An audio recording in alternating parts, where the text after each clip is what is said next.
paisajes han sido escenarios de violencia y resistencia durante más de 50 años. La guerra que se ha librado en estos campos es difícil de explicar.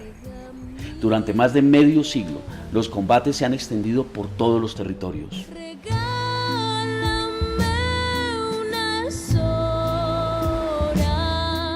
Los guerreros han mutado varias veces de identidad y de estrategia. Las motivaciones también han cambiado.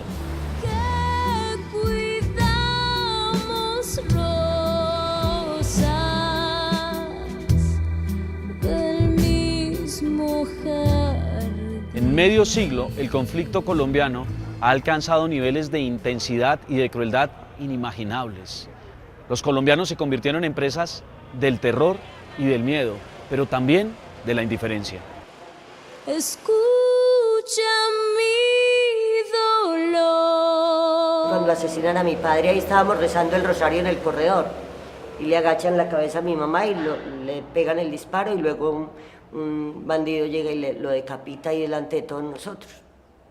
Entraron 2 personas a mi casa y lo tendieron en el piso de la pieza donde dormíamos, y en presencia mía y en presencia de mis hijos lo asesinaron con 2 disparos en el cerebro. En una incursión que hace la guerrilla en Quito, muere mi mamá. Ahí murió mi mamá. Después la guerrilla secuestra a un hermano mío porque tuvimos que pagar una cantidad de dinero que no la teníamos.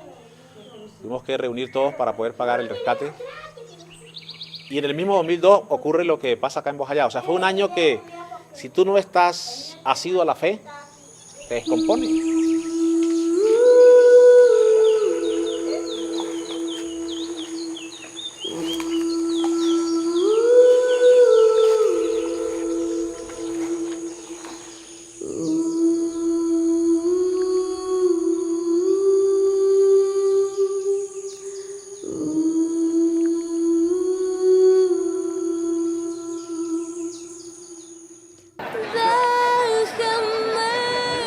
A pesar de lo largo de la historia de nuestra guerra, solo hasta hace muy pocos años, el país vio emerger a las víctimas en el contexto público nacional.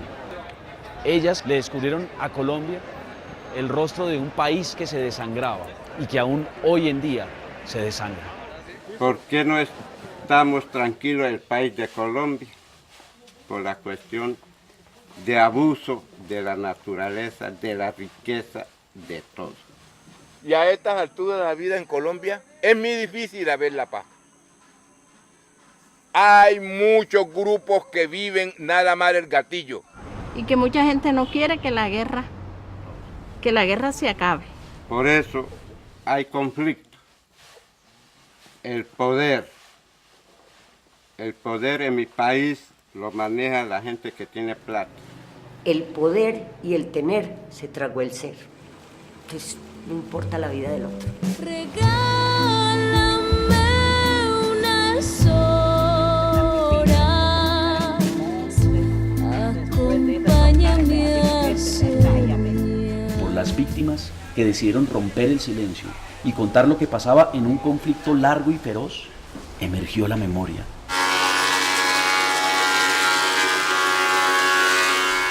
Ella es denuncia de la barbarie, resistencia al silencio, rechazo al olvido, exigencia de justicia, afirmación de la vida. La memoria es expresión de la rebeldía frente a la violencia y la impunidad. Es el camino hacia una nueva conciencia del pasado. Sí, siempre ponemos lo más pesado, ponemos los muertos y también el desplazamiento. Yo siempre que mandé la guerra, yo siempre que mandé la guerra. Yo siempre que mandé la guerra, yo siempre que mandé la guerra. Yo siempre que mandé la guerra. Los actores armados, de alguna manera, no le traen sino pobreza, le traen desesperanza a los pueblos. ¿Quién ponemos el cuero de esta guerra loca? Los pobres campesinos. Nosotros somos los que estamos poniendo el cuero. Óigalo bien. ¿Cuánto valen las armas? No sé, me imagino que eso vale mucha plata. ¿Cuánto invierten para matarse y matarnos? ¿Para qué hacer tanto daño? ¿Qué han hecho y qué están haciendo las víctimas para sobrevivir? El Creador nos dejó en en este pedazo de tierra que es Colombia, mantengamos la unidad, respetemos unos a otros. Son 50 años que tenemos de estar reamando sangre Colombia, matando tanta gente que inocente, tantos niños. Basta ya, Colombia, basta ya de tantos horrores, basta ya de tanto lastimarnos. Padre nuestro. ¿Qué ha ocurrido en Colombia durante la violencia? ¿Quiénes han ejercido sin límite el poder de las armas? ¿De qué forma la violencia ha transformado nuestros campos, nuestros paraísos, en escenarios de terror? Son las preguntas que llevaron a los investigadores del Centro Nacional de Memoria Histórica a trabajar durante 6 años en la búsqueda de testimonios, documentos y paisajes donde la guerra ha dejado sus huellas. Hogar ajeno,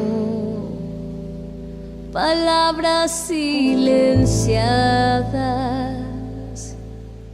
Es una guerra que acontece en los lugares más apartados, en las márgenes, en los corregimientos, en las veredas. Esa violencia de lo que llamamos nosotros alta frecuencia y baja intensidad, muy invisible. Y esa acumulación de muertes de pequeños grupos, de muertes en asesinatos selectivos, uno a uno, gota a gota, en las márgenes, en las fronteras, hace que se acumulen los datos, que sumen, pero que no aparezcan como un hecho contundente, espectacular, como sí ha acontecido en otros contextos latinoamericanos. Y de eso se trata también, en parte, toda la sevicia y la atrocidad del conflicto colombiano.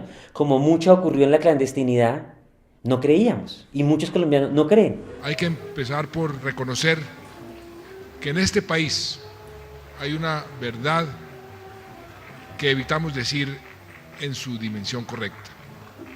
Esa verdad incómoda es que la mayoría de los colombianos no conocemos ni entendemos del todo el dolor que han sufrido nuestros propios compatriotas durante tantas décadas de violencia. Había un marco normativo que casi impedía nombrar a las cosas por su nombre.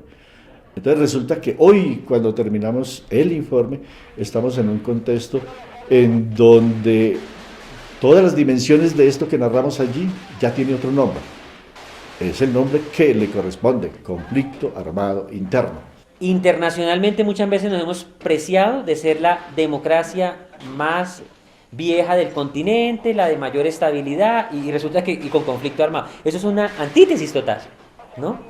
Y además, en principios, es una antítesis total, porque la democracia ¿en qué se basa? En el reconocimiento de la diferencia. ¿Y la guerra qué es? La negación de la diferencia.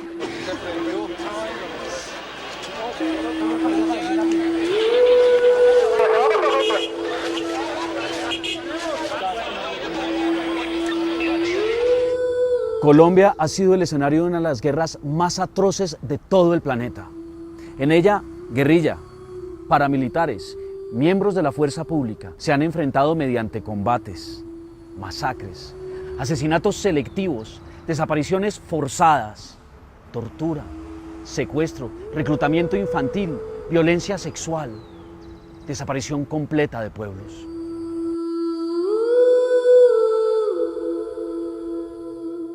¿Cómo explicar que sean 14 modalidades de violencia? ¿Por qué tantas? ¿No? Y la explicación es esa: la prolongación del conflicto armado va desencadenando una suerte de inventiva perversa por parte de los actores armados para irse adaptando al conflicto, y eso ha explicado esa diversificación que nos haya pasado de todo. Lo particular de este conflicto es la conjugación de todas las formas de violencia y el uso de todas las modalidades por parte de todos los actores armados.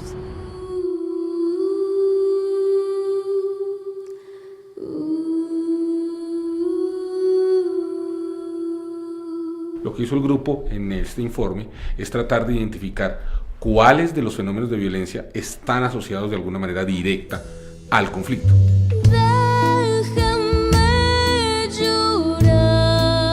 En los últimos 54 años, 220.000 personas han perdido la vida por cuenta del conflicto armado en Colombia. Es como si todos los habitantes de una ciudad como Popayán hubieran sido asesinados. Es una cifra aterradora. Esa es una cifra que a todos nos sorprendió y que a toda la sociedad colombiana la debe sorprender. Esto es la mayor catástrofe humanitaria del hemisferio occidental en 100 años. En el siglo XX y principios del siglo XXI no ha ocurrido nada en el continente americano igual a lo que ha ocurrido acá, que el país asuma la característica de esta guerra, que es una carnicería contra la población civil. En el caso de las guerrillas, esas prácticas perversas que se inventaron de convertir a los animales en artefactos explosivos improvisados, convertir casas de campesinos en casas bombas, ¿no?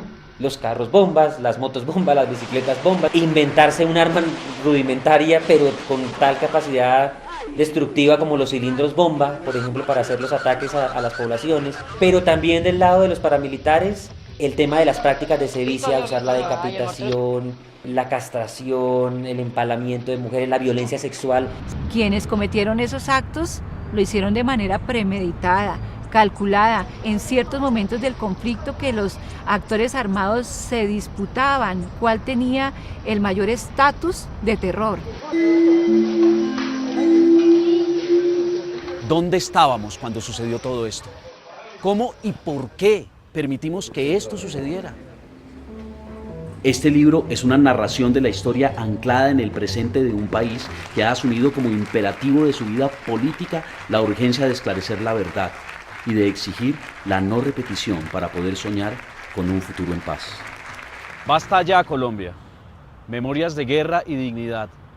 Es la respuesta que hoy reciben los colombianos agobiados por muchas preguntas. ¿Por qué hay guerra en Colombia? ¿Qué ha pasado aquí? ¿Por qué no hemos podido salir de esta espiral de violencia? Porque se han mantenido las causas básicas de ese conflicto, la disputa por la tierra, enorme hasta ahora, la exclusión política, como causas más objetivas.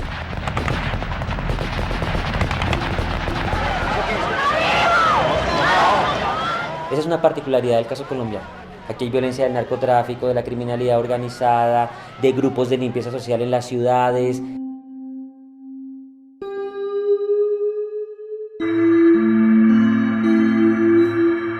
En el vientre húmedo y verde del Amazonas se levanta La Chorrera, un poblado hecho de casas de madera y palma. Allí se reúnen indígenas huitotos, boras, huinanes y ocainas. Ellos que son los hijos del tabaco, de la coca, de la yuca dulce, extienden sus chagras por las riberas del río Igaraparaná.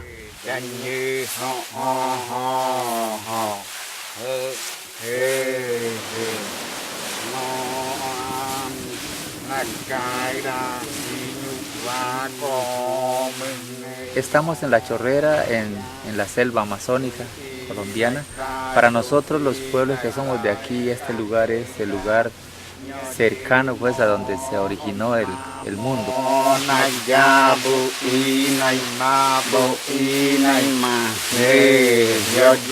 Todas las noches los hombres se reúnen en las malocas, sus casas del conocimiento, para comunicarse con sus ancestros y, al hacer amanecer la palabra, mantener viva una cultura ancestral que estuvo a punto de extinguirse. Cada noche específicamente nosotros analizamos nuestro alrededor para uno estar previniendo o anticipando a la sociedad. Se va recopilando todas las memorias de nuestros antepasados, de los sucesos, de las violencias, de las fortalezas, de las debilidades, de las amenazas. Así mantenemos la memoria. En el tránsito del siglo XIX al siglo XX, la fiebre del caucho llevó al sur del país a decenas de empresarios que convirtieron la explotación de la selva en una máquina de muerte. Ha sido una de las épocas más dolorosas que ha existido en Colombia, digamos. Que se aprenda la lección de que eso no debe suceder otra vez ni aquí ni en ninguna parte. Ya pasó la cautería y actualmente creo que todavía sigue ese masacre en este tiempo en que estamos. Cuando se hizo el despeje, pues todo, puedo decir que la guerrilla se concentró. Después del despeje, se rompe ese despeje ellos volvieron a expandirse sobre el territorio nacional. Ahí fue que nos afectó. Le llenaba uno de mucho temor, ya no tenía de pronto esa confianza o esa tranquilidad de salir a rebuscar para sus hijos de noche, o por ellos dejar solo a la mujer, o de pronto soltar solo a los hijos por ir de pesca. Ese fue el momento más crítico que hemos vivido. Pero nosotros no les respondimos, digamos, con los mismos armamentos de ellos. Nosotros nos preparábamos noche tras noche, día tras día, para nosotros debilitar esa idea militar revolucionaria que ellos tienen. Yo hacer guerra a otra humanidad, para nosotros eso no es cultura.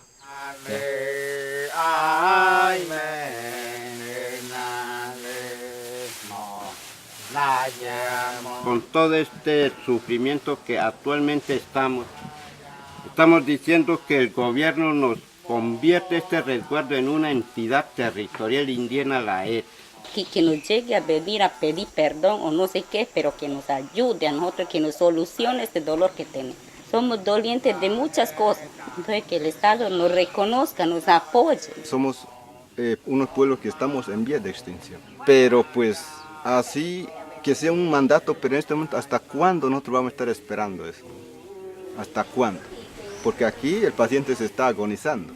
Nuestra identidad territorial, que es una de nuestras, digamos, de los que nos sirve para mantener estos pueblos como culturas vivas.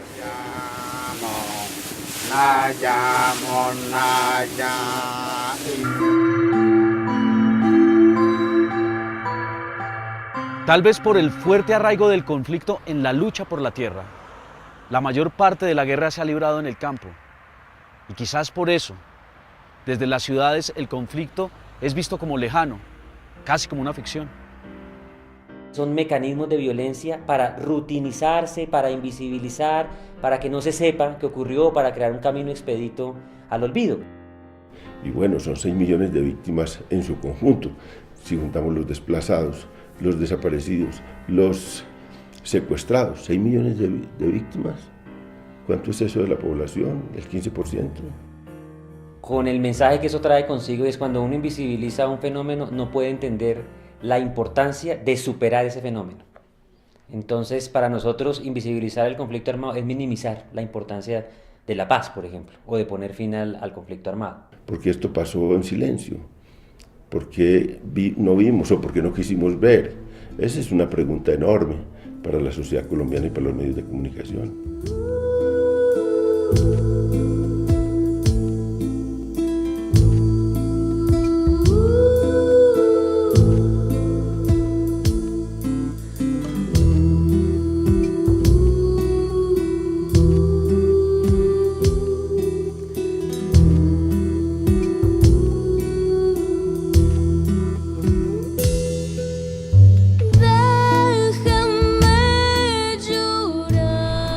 Hay un momento muy aciago, muy impactante, que es ese momento que empieza a acontecer de 1995 hacia el 2005, cuando se disparan todas las modalidades de violencia, cuando la masacre se vuelve la modalidad más recurrente por parte de los paramilitares, cuando irrumpen otros actores armados y creo cuando la guerra tiene su mayor nivel de degradación.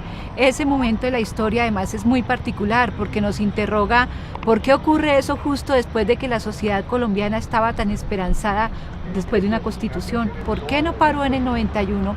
¿Y por qué vivimos ahí la más cruda violencia? Es que justamente que a ese propósito democratizador se opuso una reacción, y una reacción muy violenta, una reacción que apeló a lo legal, a lo ilegal, y eso se juntó con una dinámica muy importante en el país, que era la dinámica en crecimiento del narcotráfico. Entonces creo que si bien tenemos una guerra larga, yo creo que podíamos ubicar ese periodo del 95 al 2005 como el periodo más degradado y de mayor intensidad del conflicto armado.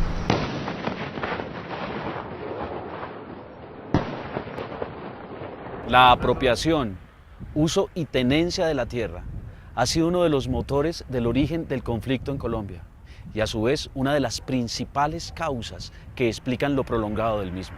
El problema de la concentración de la tierra y el problema de un modelo de desarrollo agrario desigual y excluyente, que ha sacado política y económicamente buena parte de los campesinos de nuestro país. Y eso es lo que mantiene aún el conflicto armado colombiano. Históricamente lo que se constata es que hay poderes que se oponen a ese propósito democratizador de la tierra. A los despojos violentos, los usos inadecuados de los campos, las colonizaciones masivas y los intentos de titulaciones practicados desde antaño se sumaron nuevos problemas. En torno a la tierra giraron los intereses de narcotraficantes, los proyectos de explotación minera y energética, los modelos agroindustriales y las alianzas entre paramilitares, políticos, funcionarios públicos y las élites económicas de algunas localidades. La gente tenía temor ir a pescar, tenía temor ir a cazar. Es decir, el miedo se apodera de alguna manera de toda esta comunidad, porque son actores que ellos quieren imponer su ley, quieren imponer su forma de pensar. Y quien no piense como piense ellos, pues debe salir o debe morir, en el peor de los casos.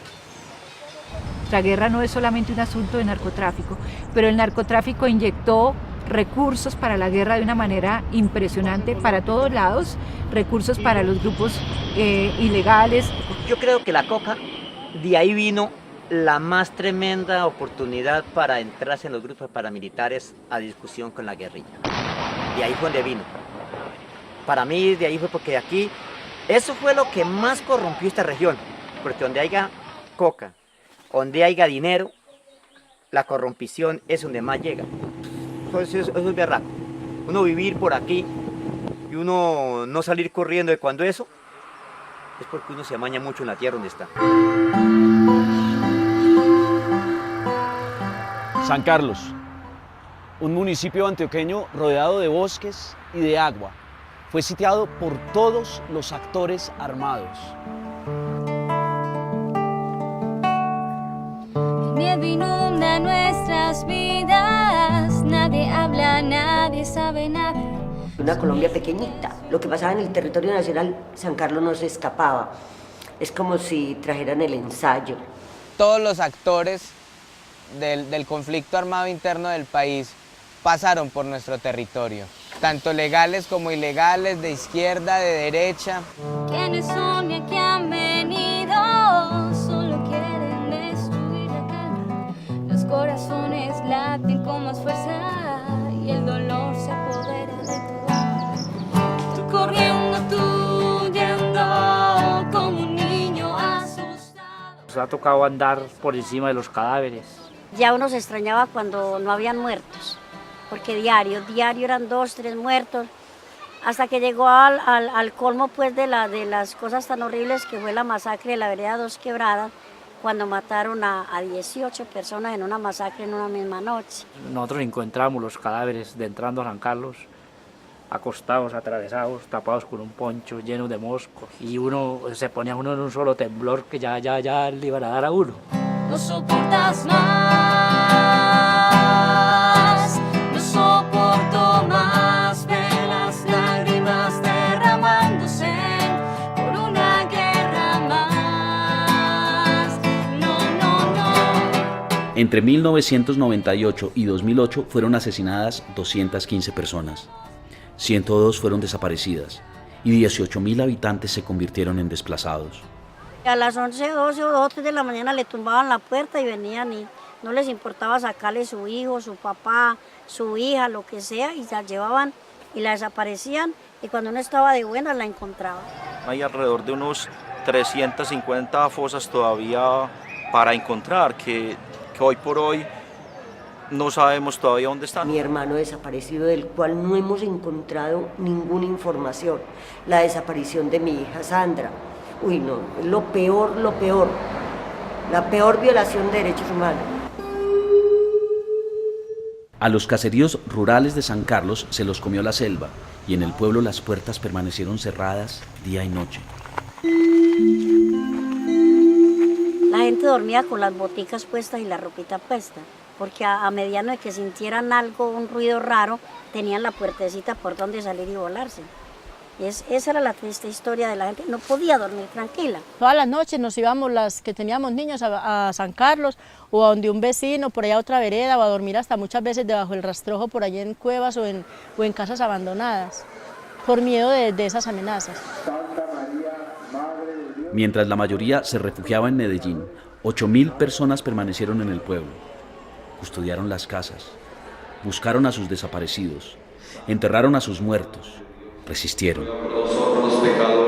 No sé de dónde sacamos nosotros como fuerza para poder seguir ahí luchando y como acogernos el uno al otro. Hoy son el pilar del pueblo, símbolo del retorno y del valor, para decir que a San Carlos nunca más regresará a la guerra. Perdón, pero no olvide, porque hay que mostrar de qué pasó y por qué pasó. Pensamos en un jardín de la memoria y lo definimos con las víctimas, con las familias que están participando en los procesos, porque era la forma que encontrábamos para dignificar a las víctimas, de devolverles el buen nombre. Y bueno, de pronto fue generándolo el retorno y en estos momentos podemos volver a decir que San Carlos ha vuelto a renacer. Cuando yo sembré este frijol, yo todos los días a las 5:30 de la mañana abro mi ventana a ver si ya empezó a nacer. Y ya, lo veo nacer, lo veo crecer, lo veo producir y eso es una felicidad. Y una muera de vejez, ay, ay, ay, ay, mi pueblito bonito, mi San Carlos, mi niño, cuánto te adoro yo, ay, ay, ay, ay.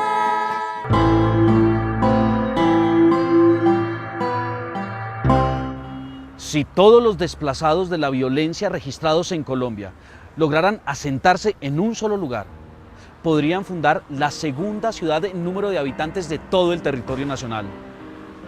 Según los datos, 5.700.000 personas tuvieron que abandonar sus tierras. Y entre 1995 y 2005 tuvimos el 70% de la victimización.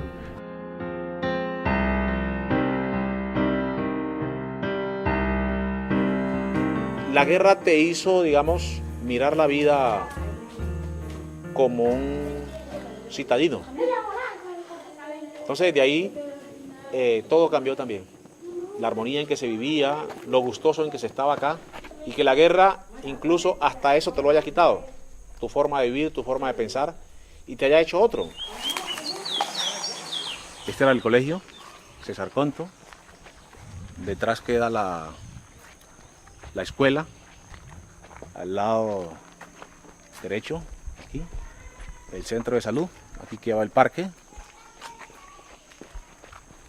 De eso poco o nada queda.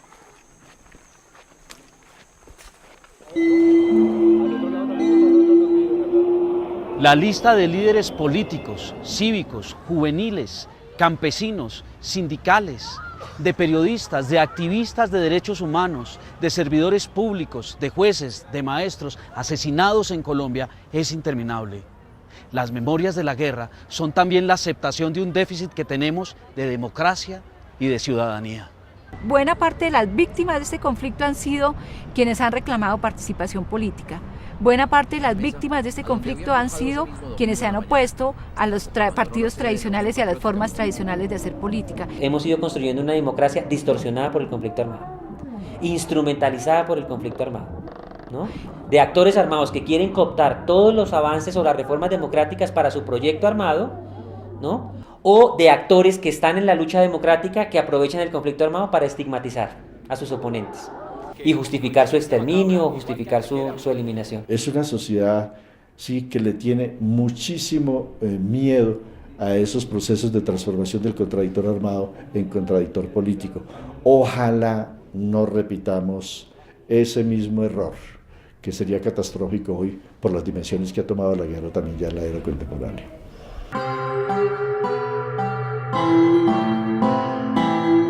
En Colombia es imposible comprender la justicia sin la guerra. Por un lado, porque en algunos momentos los actores armados instrumentalizaron al aparato judicial, limitando su acción o convirtiendo a sus funcionarios en víctimas. Por otro lado, porque el mismo Estado puso en marcha mecanismos para enfrentar la violencia creciente, mecanismos que resultaron verdaderamente perversos. Mientras exista conflicto armado, será imposible tener realmente un Estado de Derecho y una justicia normal. No hay sistema judicial que soporte una guerra. Colombia tiene una tradición, primero, de legalismo y segundo, de una cierta independencia judicial que ha hecho que la justicia haya jugado un cierto rol en el conflicto armado, un rol a veces positivo, un rol a veces negativo. En determinados casos la Fiscalía incrementó su capacidad de esclarecer ciertos crímenes, tanto de violaciones de derechos humanos, y por eso hoy hay paramilitares o guerrilleros o mandos militares judicializados o declarados responsables de graves violaciones a los derechos humanos, pero de todos modos lo que mostramos es que también en ese periodo la justicia sigue teniendo debilidad para enfrentar la dinámica del conflicto armado.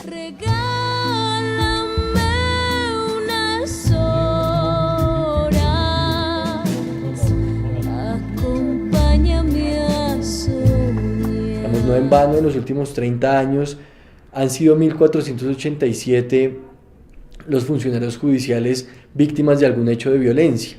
Eso es más o menos un funcionario judicial por semana. Legalizar la justicia privada. Convertir el aparato judicial en instrumento para fines bélicos y permitir la injerencia de organismos militares en procesos judiciales implicaron graves consecuencias para la democracia. Uno no puede delegar el monopolio de las armas en particulares. En cualquier conflicto armado va a pasar eso, pero en el caso colombiano no lo puede hacer cuando usted tiene un conflicto que se desarrolla en medio de una explosión de muchas violencias. Cuando tiene la posibilidad de que al entregarle las armas a los particulares esto se criminalice, se desborde y se degrade. Justo cuando se permitió esa delegación, ¿qué estaba irrumpiendo en Colombia? El narcotráfico. Entonces, actores que estaban dispuestos, no tenían ningún límite ético con el ejercicio de la violencia, ¿no? En Valle Encantado, un territorio de 128 hectáreas a orillas del río Sinú, crecen los nietos de los hombres asesinados en medio de la guerra entre guerrilla y paramilitares. Esos niños que crecen hoy en día en ese territorio lo hacen gracias a la persistencia de un grupo de mujeres, víctimas, viudas y valientes. La violencia y la guerra nos unió, y es por eso que hoy luchamos con valor, para vencer el odio y la tristeza que dejaron dentro de mi corazón. Cuando yo me gestaba en el vientre de mi madre, como 2 meses, dice ella, de embarazo que tenía cuando ocurrió esa masacre en San Rafaelito, Córdoba, que también es zona rural de Montería. Mataron a mi hijo, a mi esposo, a un tío de mi esposo y a un hijo del tío de mi esposo. Quemaban la gente con tu casa, que mataban, apenas dejaban los niñitos solos. Y el día que yo salí, figúrese, fueron como 7 viviendas que le metieron candelas, ahí murieron hasta los que estaban habitando en esas casas. Bueno, yo tenía como 2 hectáreas de arroz, y ya se estaba grandote. Todo eso se perdió, gallina, todo, nosotros perdimos todo. Nos vinimos a aguantar a Montería. Uno se pone a pensar en todo ese pasado y eso es lo que hace, es como lastimar uno su corazón, lastimar uno sus pensamientos, porque imagínese un sufrimiento que eso no... Para mí pues parece que eso no se va a recuperar así tan rápido o nunca, porque perder un ser querido ya así de un momento a otro, eso es muy duro. Esto ya debe acabar, Colombia está desangrada, no resiste un muerto más. Nos pusieron contra las cuerdas, pero también es ver cómo cortamos esas cuerdas y cómo nos ha tocado batallar a pesar de lo que ha pasado. Junto con otro grupo de mujeres desplazadas, 27 mujeres, empezamos a soñar con el Valle Encantado. Vamos para el campo porque allá es a donde sabemos manejarnos y por eso nos tocó de coger por acá ahora a Valle Encantado. Están sacando pollo. Mujeres que tuvieron que asumir la responsabilidad de la familia porque el marido lo habían matado o por el desplazamiento se había ido, por alguna razón. Conforman una cooperativa de mujeres donde básicamente tratan de rehacer sus vidas a través de procesos productivos. Ya cómo va la libra. Y lo que encontramos es que han sido muy valientes porque han resistido, pues la guerra no termina, han resistido a los distintos actores armados que siguen en región. Basta ya, esa frase es mía. En el año 2000, cuando ya eran viudas y desplazadas, un grupo de ellas viajó hasta Villanueva, Valencia. Se filaron tomadas de las manos frente a alias Don Berna y le anunciaron que iban a reclamar a sus hijos reclutados por la fuerza. Cuando se llevan los paramilitares a varios de los jóvenes engañados de que van a trabajar, y el grupo de mujeres, un grupo de como 80 mujeres, camina hasta el campamento paramilitar y le dicen al jefe paramilitar: venimos por nuestros hijos. Se los quitamos. Ahí sí, con estrategias de mujeres, ya a nosotros nos tocó de usar estrategias para... No nos fuimos a la brava porque no podíamos. Esos muchachos son los padres de la generación que hoy crece en Valle Encantado, un asentamiento femenino y radical en sus propósitos de conservar la tierra, la libertad y la palabra. Porque somos las mujeres que estamos peleando la buena batalla, esa batalla de decirle a nuestros hijos: no quiero que estés en ningún lado, ni el de la derecha, ni el de la izquierda, ni el de allá, ni el de acá. Lo que nos toca es seguir construyendo la paz, porque la verdad es que las personas sin paz en su corazón ni en su región no podrá tener vida tranquila, ¿verdad? Pues yo creo que eso es lo que nos toca, seguir construyendo todavía.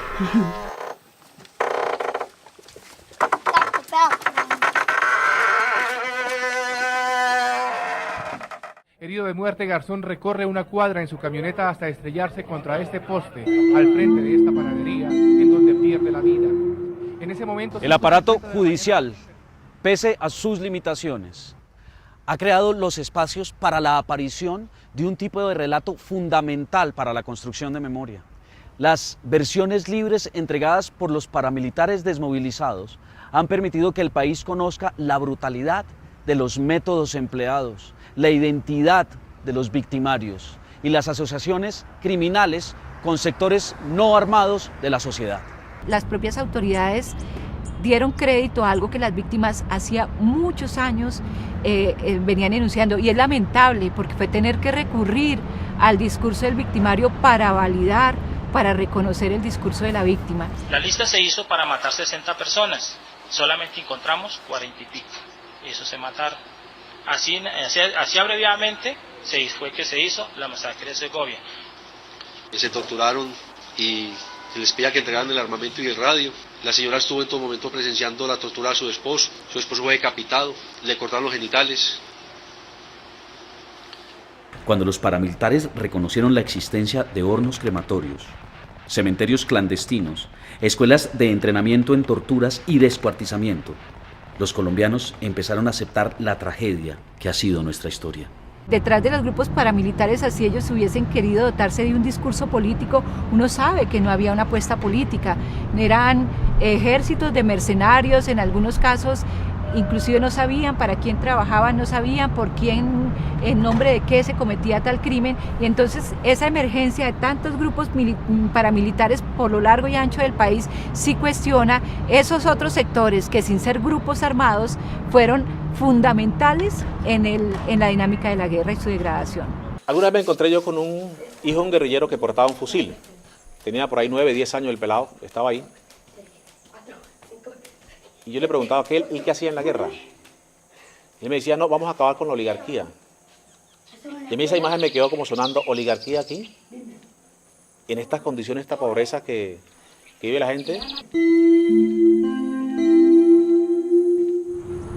Acciones además absolutamente cuestionables por la degradación y por las modalidades que emplearon, se hicieron amparadas o fundamentadas en un discurso de defensa del pueblo, de una sociedad más justa, de una sociedad más incluyente, y es inaceptable éticamente que tú, invocando unos ideales tan nobles, apeles a unos métodos tan ruines como los que apelaron en ciertas circunstancias las guerrillas. Y los actores armados, todos se volvieron en contra de ese pueblo que dijeron defender en algún momento, ¿no? Y ese pueblo, parte de ese pueblo somos nosotros los que vivimos acá. Pueblo pobre, pueblo marginado. Indudablemente nosotros también tenemos que hablar de la responsabilidad del Estado, no solamente en problemas no resueltos, sino en la violación de derechos humanos. Hay cifras que muestran la participación de miembros de fuerzas militares en masacres, asesinatos selectivos, desapariciones forzadas, y señalamos que en este caso la responsabilidad es mayor, porque es que las fuerzas militares tienen la legalidad, porque es que las fuerzas militares son las encargadas de proteger. Pedimos a quienes han sido victimarios que pidan perdón por los hechos realizados, pero no se trata de un perdón meramente retórico, sino de un perdón dignificante. Si pudiéramos entrar en el corazón de los victimarios y encontrar lo que hay en el fondo, nos produciría tanta tristeza. No son capaces de mirarlo a uno a los ojos, eso sí, jamás. Jamás te miran a los ojos. Seguramente les pesa en la conciencia el matar a tanta gente y niños también.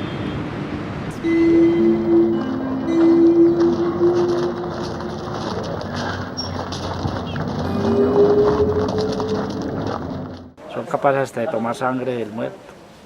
Son despiadados que no tienen compasión de nadie. Y ellos se hacen famosos y temibles con los crímenes.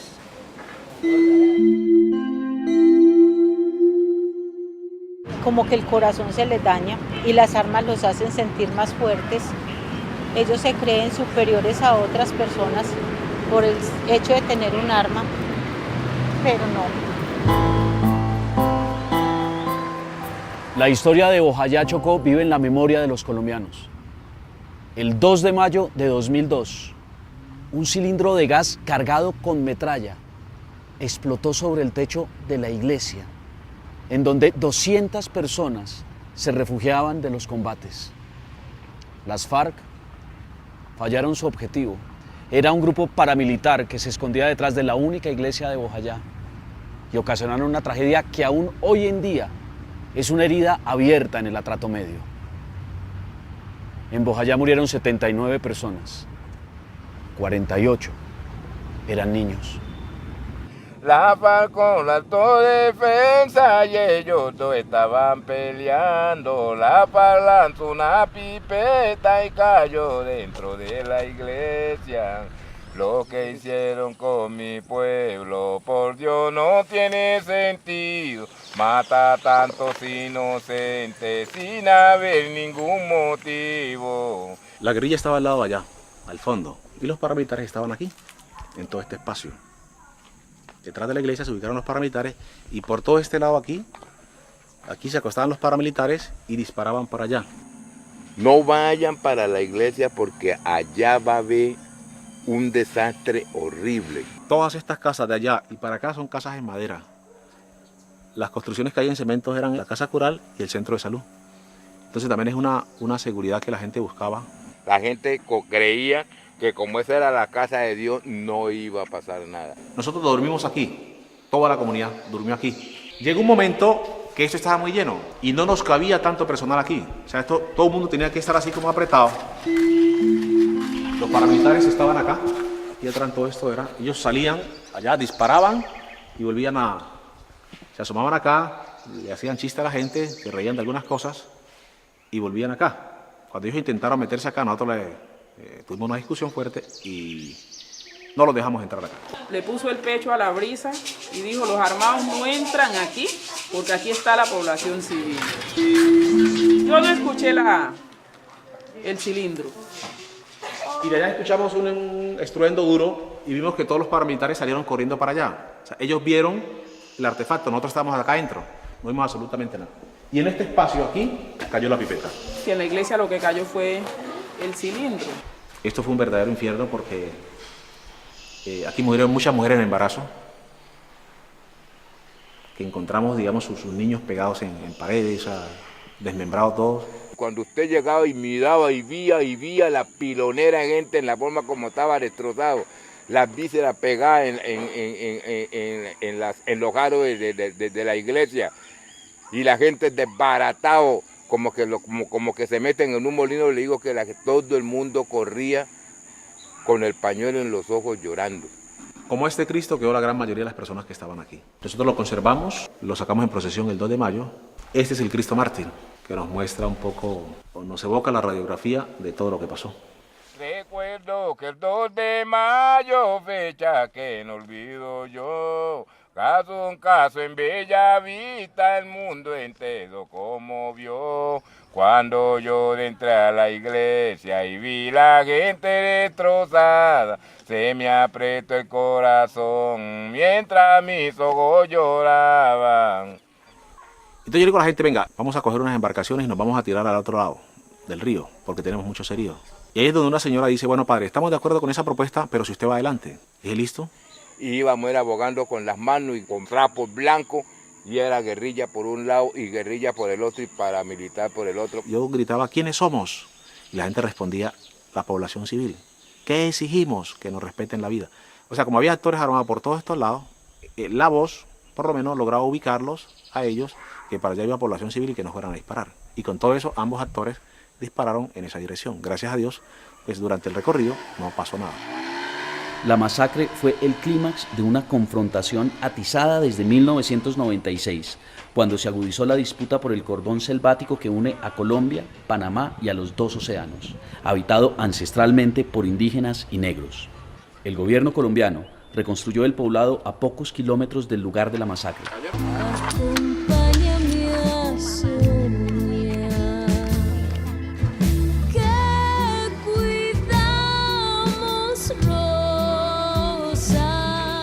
Y todos los boyacenses, yo el primero, nosotros nos volvimos personas resilientes, es decir, frente a la dificultad, hemos echado para adelante, hemos salido de todos estos problemas.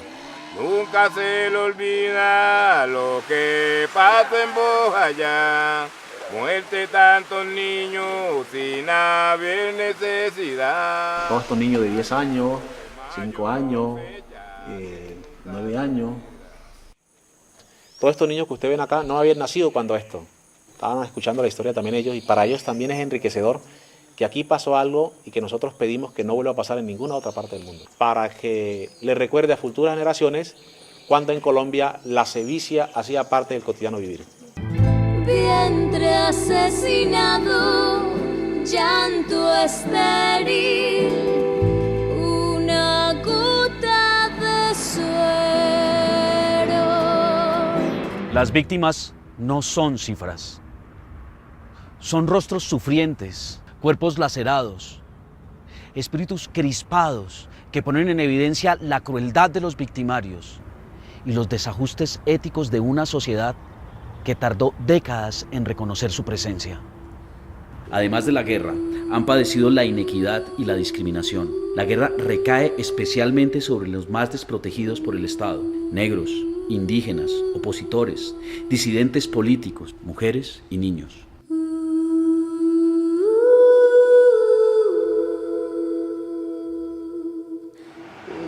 En las orillas del río Carare viven alrededor de unas 4.000 personas en la zona de influencia de la Asociación de Trabajadores Campesinos del Carare.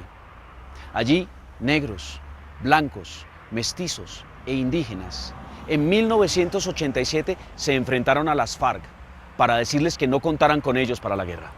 Hicieron lo mismo cuando los paramilitares llegaron a su territorio.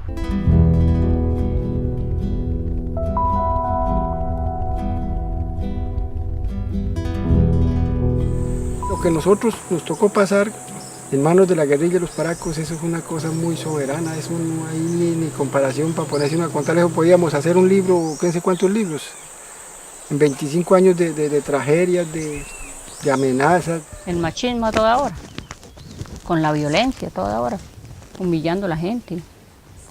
Y así, pobrecito el que medio se escapara por ahí, tiros lo pegaban, porque la gente era muy terrible. Pues fueron muchas las masacres y asesinatos. Algunos se atreven a decir cifras de más de 500, otros 600 campesinos, fuera de por decir una fosa común como es el río. Palabras silenciadas, manos atadas.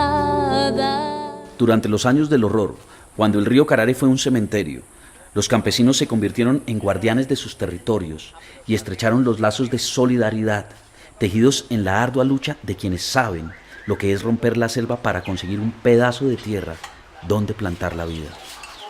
Mi casa fue trinchera allá de ellos, eso allá lo que fue la cocinita, eso me la tumbaron, la volvieron, la losa, todo, colchones. Otro tiro entró por acá, aquí cuando había un cercadito, la profesora dormía y llegó el tiro y pasó por allá y trozó las colchonetas y colchones que había ahí. Se sobrepasaron también en su actitud y fue donde ya se prendió el fuego tanto por parte de la guerrilla como por parte de estos señores. Desde allá eso, la plomacera que mandaban acá, eso era tremendo. Cuando eso sí, como dice, fue la resistencia de nosotros, querer la tierra y no dinos, porque fue duro. En vez de armarnos como guerrilleros o paramilitares o irnos de la región, era una decisión, ¿por qué no nos hacemos pues matar todos y nos quedamos todos? Pues entonces vamos a formar una organización y si nos matan, pues nos queda la satisfacción de que nos matan, pero haciendo algo por defendernos. Que a las personas, a grupos armados se les dijo, nosotros también podemos dirigirnos y se van un poco de años que se nos estamos dirigiendo nosotros mismos. Nosotros era claramente, ustedes son allá, ustedes señores, nosotros déjenos nosotros en nuestra línea. Ah, no, pero es que ustedes tienen que ser algo, ¿no? Que nosotros no hemos sido nunca nada, ni hemos sido como del lleva y trae, ni de la guerrilla, ni de los paracos, ni del ejército, ni de nadie. Nosotros somos de nosotros mismos, los campesinos, nosotros nos servimos pero unos con otros, pero nosotros no tenemos por qué tener fuerza de nada. Y así, por eso será que estamos vivos. Y cuando llegaron a atropellarlo a uno que tenía que irnos todos, y nosotros cómo nos íbamos a ir, cómo uno deja todo botado. Nosotros hicimos la resistencia ahí en esa casa campesina. Estos son territorios de nosotros. Como ATCC nosotros no nos vamos, ni como campesinos menos. Hoy la ATCC lucha por conservar sus tierras, producir cooperativamente alimentos para la subsistencia y el comercio y mantenerse en pie en su lucha por la protección de la vida. Todos los días sale un conflicto, sale un problema. Y de 26 años que tiene esta asociación, siempre uno dice la asociación no tiene 26 años porque cada día que pasa, cada día están haciendo. Porque es un problema diferente, es un conflicto diferente y es un reto diferente también a seguir afrontando. Y ojalá y no se acabe la ATCC porque por esa la ATCC estamos viviendo y no viviríamos nosotros. Ya haría, mejor dicho, nos habían pasado a la historia. En Colombia, 25.007 personas han sido víctimas de desaparición forzada. Los posibles victimarios niegan haberlas raptado y jamás se volvió a tener noticias suyas. Yo sigo entre las afectaciones duras, la desaparición forzada y las afectaciones por minas y los territorios minados, porque no dejan reconstruir esos proyectos de vida a la gente, no dejan volver a habitar con tranquilidad el territorio. Cráneo completo. Desde hace más de una década, la Comuna 13 de Medellín se ha convertido en un territorio en disputa. Las guerrillas, los paramilitares, la fuerza pública se han venido enfrentando y en la mitad ha quedado la población civil. La historia de la guerra se ha escrito en las calles de la segunda ciudad más importante de Colombia.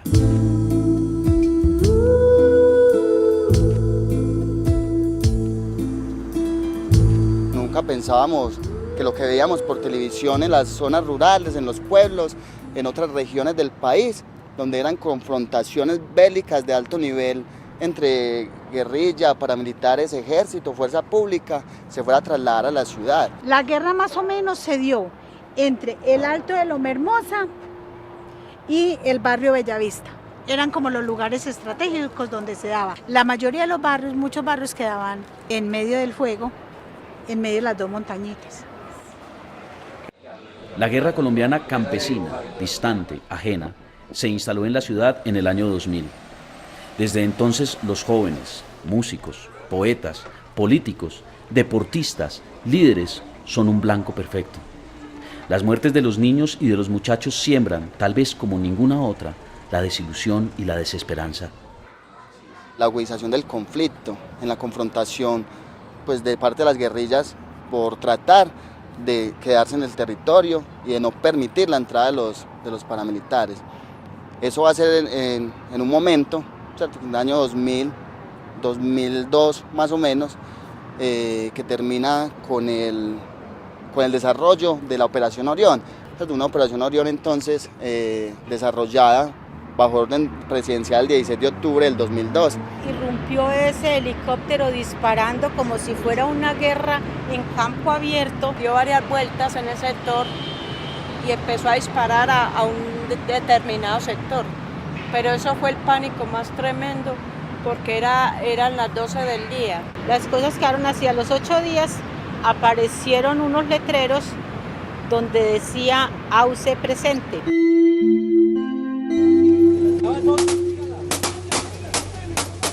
Que por la disputa territorial, entonces ellos empezaron a eliminarse entre ellos, y no solo eliminarse entre ellos, sino que la comunidad eran los que pagaban, porque si hay un enfrentamiento, ahí no le van a decir, córrase usted que usted no es de esto, el que cayó, cayó. Todos los que mataban los llevaban allá, en volquetas, y como eso lo tapaban con escombros, entonces jamás yo creo que eso no vuelven a encontrar. Si no era mi hijo, si no era mi esposo, era el hijo de mi vecina. Era el esposo de mi vecina, y a nosotros nos dolía como si fuera para nosotros, entonces fueron cosas muy duras. Cada 10 cuadras, 2, 3 muertos, cada 10 cuadras, 2, 3 muertos, ¿cierto? Y eran los jóvenes de la comuna quienes estaban siendo asesinados por uno o por otro bando.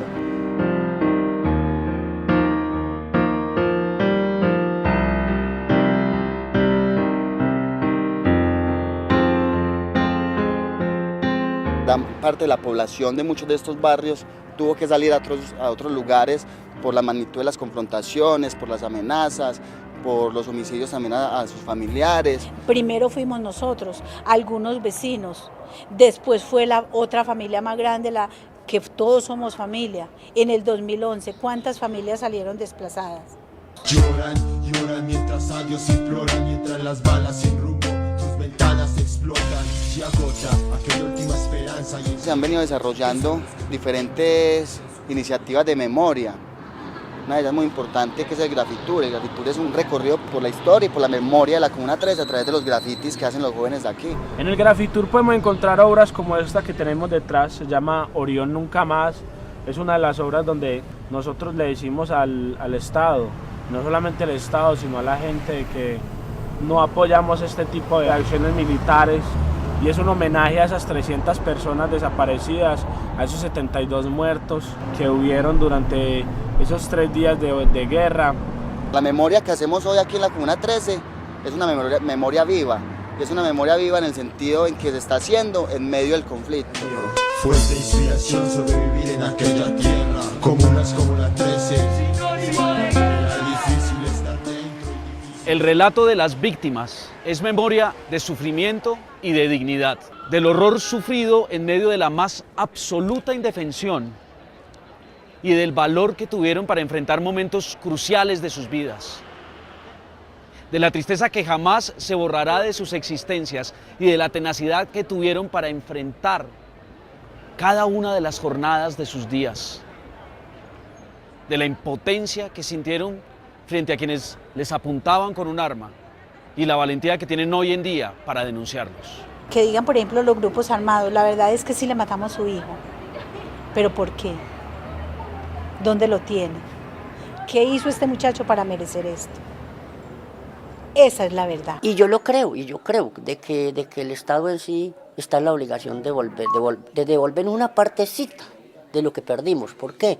Porque es que nosotros estábamos en su sitio, a nosotros nos sacaron de allá. Y que el trabajo de esclarecimiento con el mayor rigor está orientado fundamentalmente a dignificar a esas víctimas y a lograr el reconocimiento de las víctimas por parte de la sociedad y del Estado. Para que se reconozca lo que ocurrió y para que se aprenda de lo que ocurrió, porque esto no tiene sentido simplemente, sería horrible contar el horror si no es para realmente comprender por qué pasó lo que pasó. Pero a la vez, para que esto no vuelva a suceder. Y si la gente se da cuenta del monstruo que hemos construido y se asusta con él y se mira en el espejo roto de estas desgracias. Para que todos nos reconozcamos en el tamaño de lo que ha sucedido y en la diferenciación de responsabilidades de lo que ha acontecido. Regálame unas horas. Memorias de la aparición de un nuevo ciudadano capaz de sobrevivir, de rescatarse a sí mismo y de construir una nueva sociedad donde todos asumamos el compromiso de evitar la repetición de la atrocidad. Rosas del mismo jardín. Nosotros vamos a defender vida. Nuestro tema primordial es defender vida, vidas humanas, vida del anciano, vida del niño, vida de la mujer. Me quedó un pedacito de vida en la puntica de un dedito y eso fue suficiente como para repensarme y decir, bueno, yo tengo la culpa de todo esto que ha pasado, pero sí asumo como ciudadana, como persona, un acto de responsabilidad, pero sí somos responsables de lo que pueda seguir pasando. Si esta sociedad civil reacciona frente al conflicto, condena enérgicamente el conflicto, sanciona políticamente a quienes tengan que ver con este conflicto, la institucionalidad tiene que transformar. Yo sueño con eso, un país, un Colombia más armónico donde nosotros nos podamos mirar a los ojos y darnos un abrazo y vivir en paz, en armonía. Préstame tus alas, escucha mi dolor, riega mi jardín, regálame unas horas, acompáñame a soñar. En los últimos 54 años, 220.000 personas han perdido la vida por cuenta del conflicto armado en Colombia. El 80% de las víctimas a las que masacraron eran los civiles desarmados. Entre 1981 y 2012, en Colombia se cometieron 23.154 asesinatos selectivos. 25.007 es la cifra oficial de desaparecidos en Colombia, haciendo cuentas a partir del año 2001-2002, en que aparece la ley en que se configura como delito esta modalidad de asesinato. Desde 1970 han tenido lugar en Colombia 27.000 secuestros realizados por los actores armados. En los últimos 35 años han sido afectados por las minas alrededor de 10.000 colombianos. Un 35% han sido civiles que no tienen nada que ver con el conflicto. Entre 1988 y 2012, en Colombia se cometieron 95 atentados terroristas.